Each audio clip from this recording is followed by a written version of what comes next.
Hello বন্ধুরা, আজকে আমি বানিয়ে দেখাবো বাঙালির অত্যন্ত পছন্দের মাছের মাথা দিয়ে মুগ ডালের রেসিপি, যার স্বাদ হবে অনুষ্ঠান বাড়ির মতন। আপনারাও যদি এর স্বাদ পেতে চান তাহলে ভিডিওটি স্কিপ না করে শেষ পর্যন্ত অবশ্যই দেখুন। মুগের ডাল বানানোর জন্য এখানে আমি নিয়েছি একটা কাতলা মাছের মাথা। আমি এই রেসিপিটি রান্নার জন্য এইদিকে নিয়ে নিয়েছি গোটা শুকনো লঙ্কা, ছোট এলাচ, গোটা দারচিনি, পেঁয়াজ কুচি, রসুন, আদা একসঙ্গে কুচনো করা, টমেটো কুচি আর সামান্য কাঁচা লঙ্কা কুচি। সবার প্রথমে মাছের মাথাগুলো ভালো করে পরিষ্কার করে ধুয়ে নিয়েছি। মাছের মাথার মধ্যে লবণ, হলুদ ও সামান্য সরিষার তেল দিয়ে মেখে কিছুক্ষণের জন্য সাইডে রেখে দিব। মুগ ডাল রান্না করার আগে মুগ ডালটাকে শুকনো খোলায় কিছুক্ষণ ভাজা করে নেব।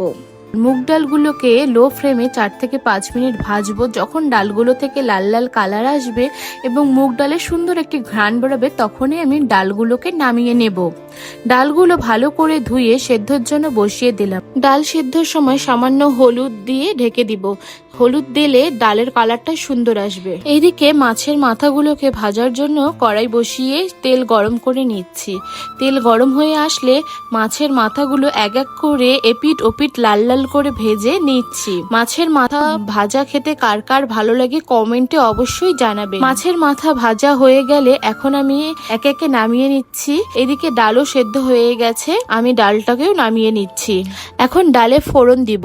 ডাল ফোড়নের জন্য সরিষার তেল গরম করে গোটা শুকনো লঙ্কা, দারচিনি, ছোট এলাচ দিয়ে ফোড়ন দিলাম। ছোট এলাচ দিয়ে কিছুক্ষণ ভাজার পর আগে থেকে কেটে রাখা পেঁয়াজ কুচি, আদা রসুন একসঙ্গে থেতো করা দিয়ে ভালো করে ভাজবো যতক্ষণ না আদা রসুনের কাঁচা গন্ধটা চলে যাচ্ছে। ভাজা হয়ে আসলে আগে থেকে কেটে রাখা টমেটো কুচি এবং কাঁচা লঙ্কা দিয়ে আবারও কিছুক্ষণ ভাজবো। মাছের মাথা দিয়ে ভালো করে নেড়ে চেড়ে এখন আমি গুঁড়ো মশলাগুলো দিয়ে দিচ্ছি।